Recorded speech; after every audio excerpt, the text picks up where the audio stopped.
today's worship service, we're exploring the idea of questions, are questions more profound than answers? And I thought that might be a good topic because I thought you might have a few questions for me in the coming weeks. So I'm hoping to try and answer some of them now. Now, questions can be profound. Questions can open your eyes and they can be transformative to us. And some questions are really, truly profound. And some questions are not. I was once asked, why were you born in Scotland? I was a bit confused by that question, as you can imagine. And the best I could answer was, I was young at the time and I wanted to be close to my mother. This might actually be a case of neither the question nor the answer being profound. But questions can be spiritually enriching, or they can be meaningless, distracting, and even can be subtle attacks on people.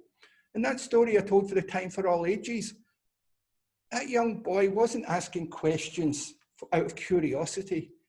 That young boy was driven by his own ego to prove that he was smarter than this other person. And, and he was trying to attack and humiliate that woman with his questions. So not all questions are morally neutral. So it's really important to really give some thought to questions like, why am I asking this question? Now, religion fundamentally is about making meaning in our lives, in my belief. And questions are a huge source of giving meaning or exploring to find meaning. And I like to think in religious terms that there's really four main sources for meaning generally in religion, and they're scripture, tradition, lived experience, and reason. And different religious traditions emphasize different elements of those. We all emphasize them to some degree, but if you're a biblically based Christian tradition, then obviously scripture is very important. In the Catholic religion, there's a long tradition, almost 2,000 years of tradition that the Catholic tradition tries to tap into. But I think liberal religion and Unitarian Universalism in particular, we try and look at our own lived experience and interpret that through the use of reason. We do have a tradition that we can connect with, but I think we really want to look at our lived experience and interpret it through reason. So I wanted to kind of explore some of that. And we do like questions. We do value questions a lot in our tradition. I don't think we just want to settle for questions. I think we want to find the right question because we want answers, but we do not want easy answers to life's most profound questions, because these deep questions that have troubled humanity for centuries upon century probably do not have an easy answer. And Reverend Dr. Rebecca Parker, who was the president of Star King School for the Ministry when I was there, and was definitely one of the most influential mentors in my life, she had this wonderful saying that she never wanted the simplicity this side of complexity. She wanted the simplicity the other side of complexity. And I always like that because I think meaning making is an attempt by us to kind of find some simplicity in our otherwise complex lives. But I think for Unitarian Universalists, we're not willing to settle for easy answers to some of these questions. We want to find these answers on the other side of complexity. And I think many of us have probably experienced, some of the typical religious questions that we get, like, what do Unitarian Universalists believe? I imagine most of us have heard that at some time, or maybe even asked that ourselves. And I think that's a hard question for us because Unitarian Universalism and our religious communities at their best are communities of shared values and differing beliefs. We do have shared values. I think we've got values of inclusion, of equality, of diversity, and of justice that we hold together. Now, how we reach those, there may be different beliefs that take us in that path. Some of us may be driven with an idea of a theistic God or the Christian God that calls us to love thy neighbor as thyself, and that calls us into those values. Others may be driven by the interdependent web of all existence and the inherent worth and dignity of all people. We connect that way. So we may have different beliefs to get there, but we share these values and differing beliefs, and that can be a challenge for many people in our community, where they don't quite understand where Unitarian Universalism comes from. The other question, I think, I actually think it's a useless question because I don't think we have an answer. You can't give a meaningful answer. Do you believe in God? Now, you might find that's a strange statement coming from a minister saying he finds it a useless question. But I don't think we can meaningfully answer that question. Because if we say yes, I do believe in God, are we saying yes to the theistic Christian God? Are we saying yes to the Hindu Brahmin? Are we saying yes to the universal consciousness that comes from the transcendentalist tradition? Are we saying yes just to the miracle of the universe? And if we say no, are we really denying things like, we don't believe in God, we're denying things like wonder and awe and amazement, or even just the simple idea of God as love? So I don't think that's a really useful question. One of the questions I like to use for framing religion and for that spiritual exploration is, what do you love and what breaks your heart? I think those are more rich questions for spiritual exploration. What do you love and what breaks your heart? What do you love that inspires you to fully engage with life? And what breaks your heart and calls you to just action? So these are the questions I would like to explore a bit today as we look at what are meaningful religious questions, because I think Unitarian Universalism at its best, we really are searching for what do we love and inspires us and what breaks our hearts and calls us to action. And maybe it's a pessimist in me, I'm Scottish, so I've got a natural strain of pessimism in me. And I actually found the second question easier to answer, like what breaks my heart and calls me to action? What do I love? If you really take that question seriously, it's so easy to answer that question with, oh, I love my family, I love my parents, and I love that. And I think that's easier answers. And I want to push us to go beyond that. What values do we live? What do we love within ourselves? I think is a stronger question. It's a more challenging question. And I've really wrestled with that. I will talk about what breaks my heart later. And we've seen events this past week that I imagine has probably broken most of our hearts. But when I really looked at what do I love beyond my family and friends, I think I love kindness. I think kindness is a really powerful human attribute. And you look at how kindness has shown up throughout history. I was always struck by the readings of Elie Wiesel, who was a Holocaust death camp survivor.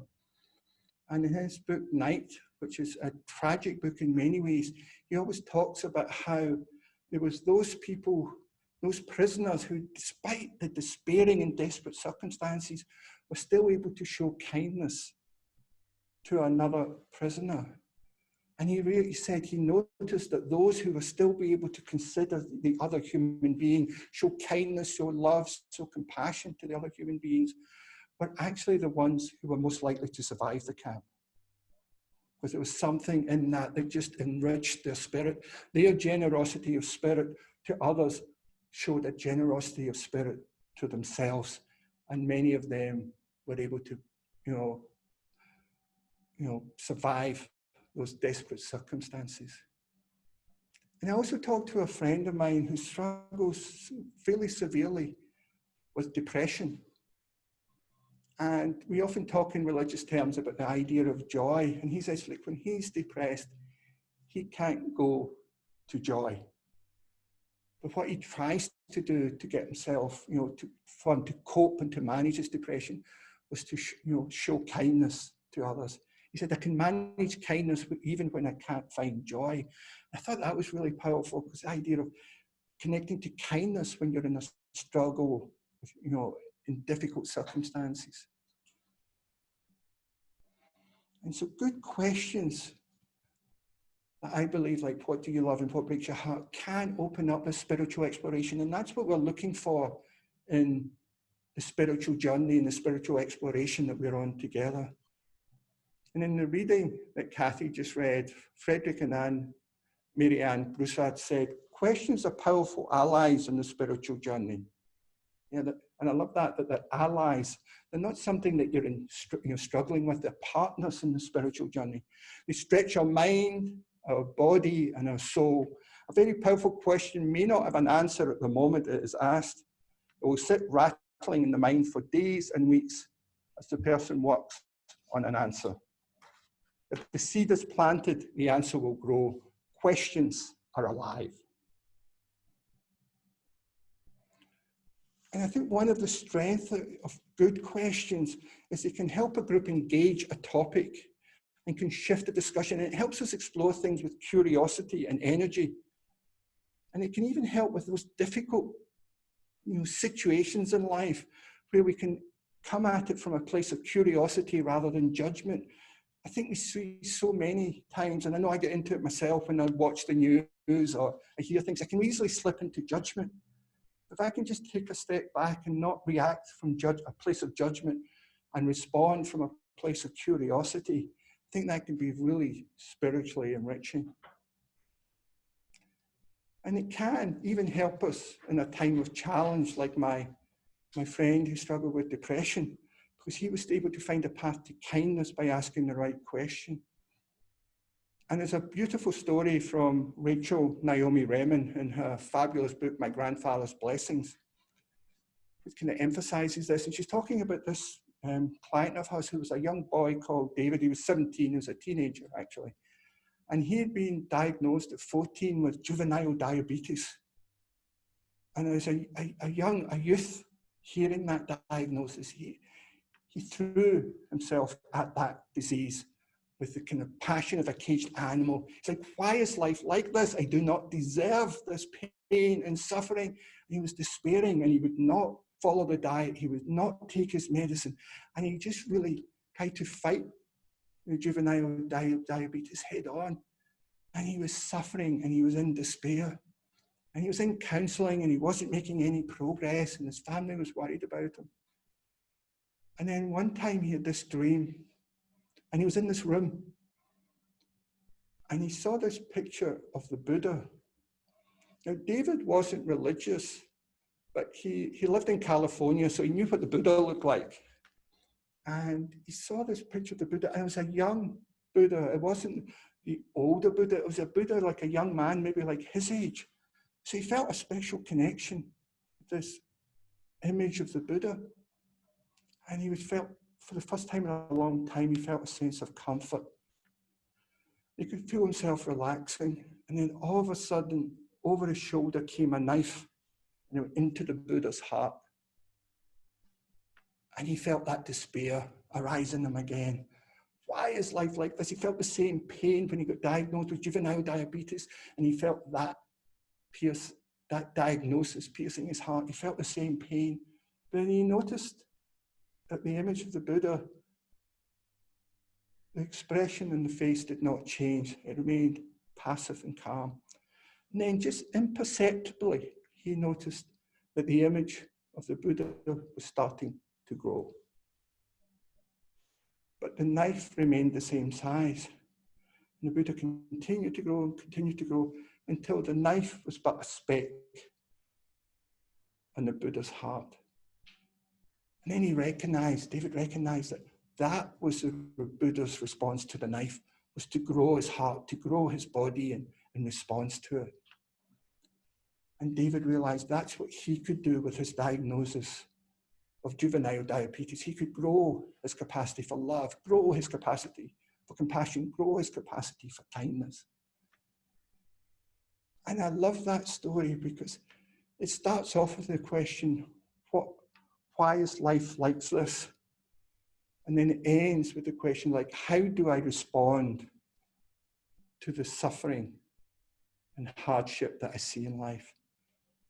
So I think so often we ask the question, why is life like this? And that's a good question. It's a curious question. But when you frame it to like, how should I respond? There's still curiosity there, but there's also a call to action and there's a movement forward and a passion. And I think that's what we're looking for in religious community. That's what we're looking for in that spiritual journey. How do we find a path forward to cope with the suffering and the depression and the hardship and the despair that we see all around us?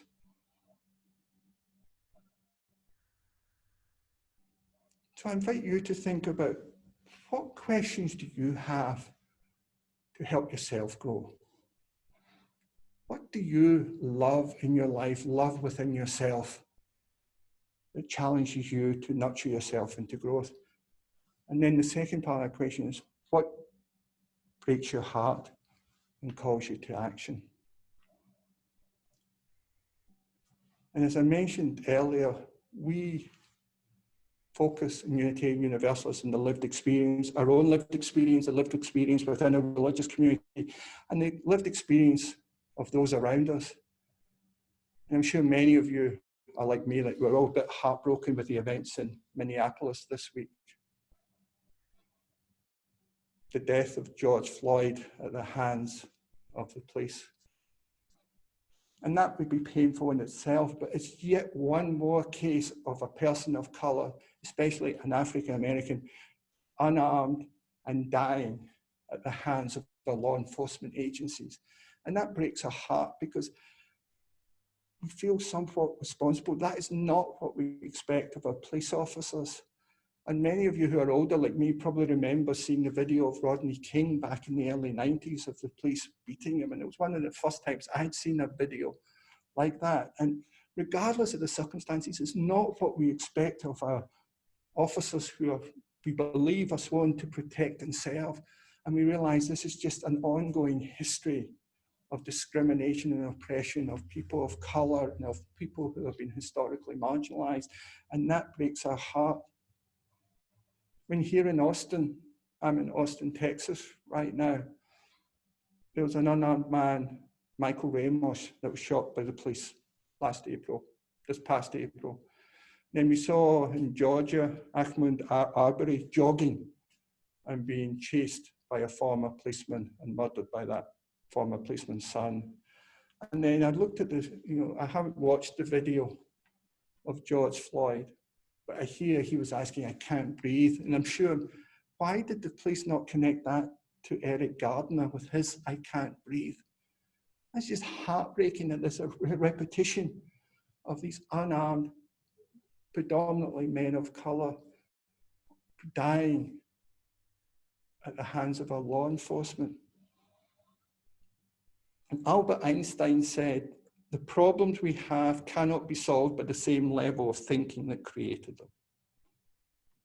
Problems cannot be solved at the same level of thinking that created them. So I really ask us, what are the questions that we need to be asking to move our anti-racist work forward, to move our anti-oppression work forward?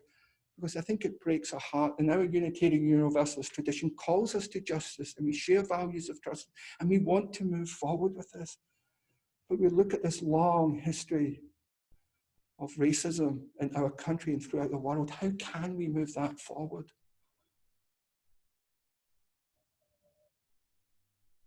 And I think it's about we need to be a community of justice, but we also need to be a community of healing as well.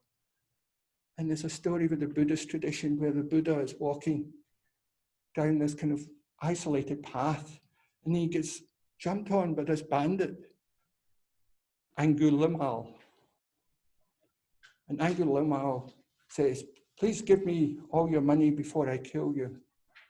And the Buddha says, I will, but first can you grant me 2 wishes? And Angulimala said, yes. He says, cut off the branch of that tree. And so Angulimala takes out the swords, cuts the branch, and hands it to the Buddha. And then the Buddha said, my second wish is put it back. And Angulimala said, don't be ridiculous, I can't put it back. He says, don't you be ridiculous. It's not powerful to destroy and hurt. It's more powerful. The real power is in being able to heal and create. And I think many of us see the destruction that's going on in Minneapolis and other areas. There was certainly some fires here last night in Austin, and it breaks our heart. And we cannot let that distract us from this real problem of racism in our criminal justice system and our education system and our health system and the wider community. Martin Luther King said, "A riot is the language of the unheard." A riot is the language of the unheard. And that has been going around quite a lot as a meme this week. But what people haven't been posting is his follow-up question immediately after that, where he said, "What is it that America has failed to hear? What is it that America has failed to hear?"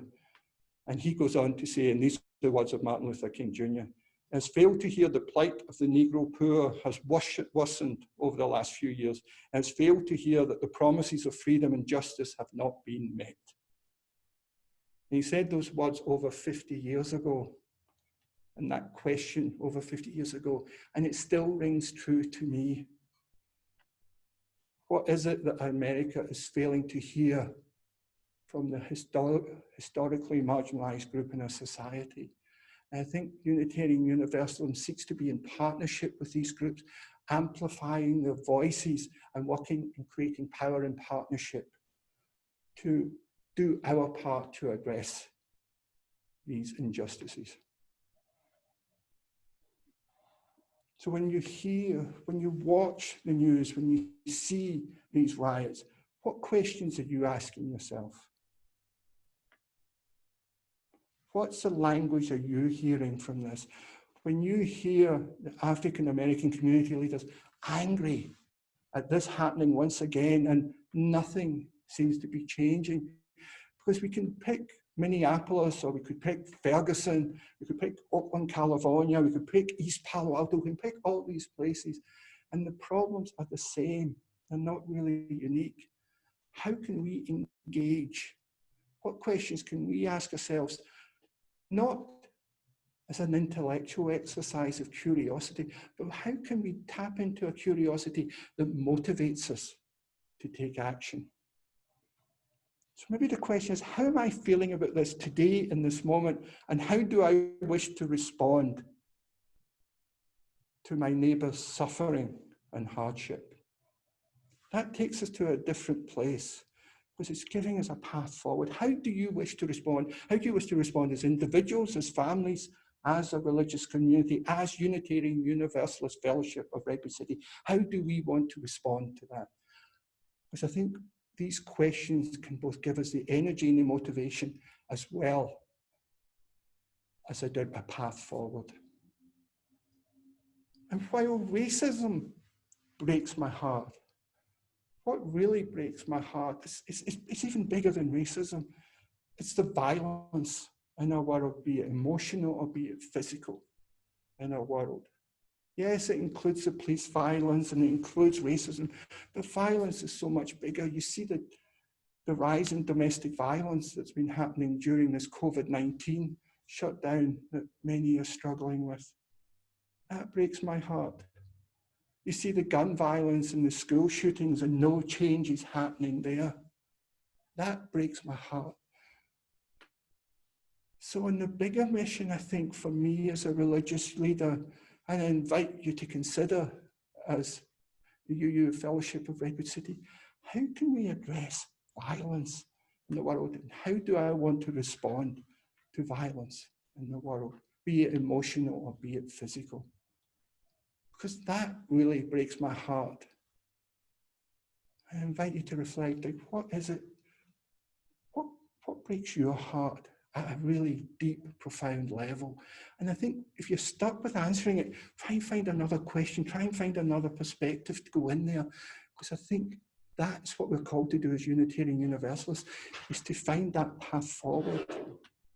We are a religion where we say revelation is not sealed.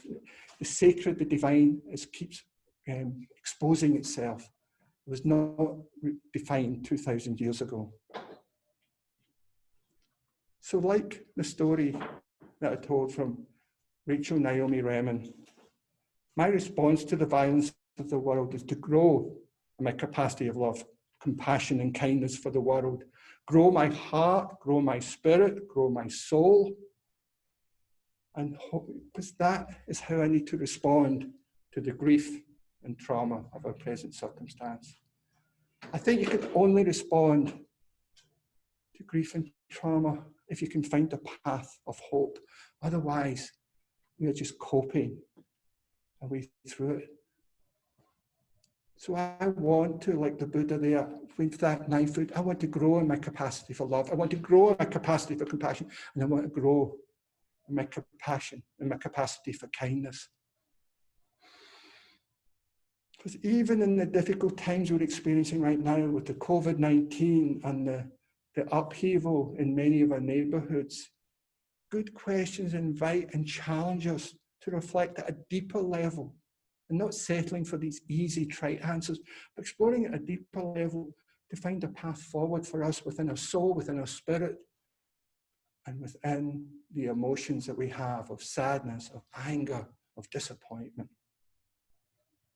Because for me, the spiritual life is about, it's not really about truth, it's about growth, it's not about health, it's about healing. It's not really about knowledge, it's about inspiration. What inspires me to take that next step? And that's how I want to be guided as a life, living a life of guided by the Spirit, guided by the life-enhancing, life-affirming values of love, compassion, kindness, and justice. So maybe let ourselves be cracked open by the heartbreak that life throws at us, and really look at those fundamental religious questions that I've asked you to think about. What do you love and what breaks your heart? Maybe we can find the capacity to love and care for those that are hurting, including ourselves. Maybe we can bring joy to those who are open for it. And perhaps we can bring creative justice in partnership with the historically marginalized communities that are hurting so badly. And may we do all of that in the spirit of love. And maybe that is how we can bless the world in the spirit of love, as we stated in the earlier chalice lighting.